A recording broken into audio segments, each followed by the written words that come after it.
அது என்னமோ தெரியல, என்ன மாயமோ தெரில. இந்த பூவ வாங்கிட்டு வந்தது என்னவோ, டீ போட்டு குடிக்கிறதுக்கா. ஆனா, இதோட கலர்லயும், அழகுலயும் பார்த்து ரசிச்சுக்கிட்டே இருக்கலாம்னு தோணுது. பார்த்துக்கிட்டே இருக்கலாம். அவ்ளோ கலர்ஃபுல்லான ஒரு பூ இந்த ஆவாரம் பூ.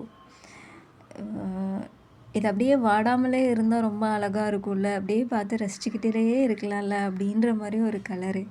அ தங்கத்துக்கு நிகரான ஒரு பூ.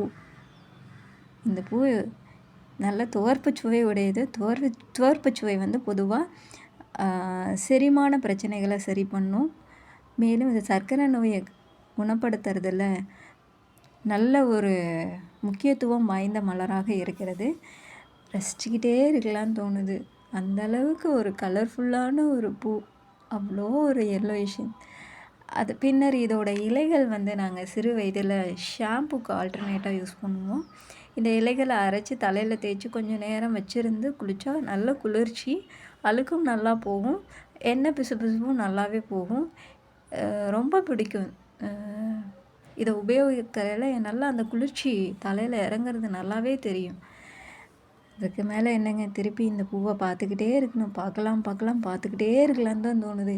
கண்ண எடுக்கிறதுக்கு பூவ விட்டு கண்ண நகர்த்துறதுக்கு மனசே வரல.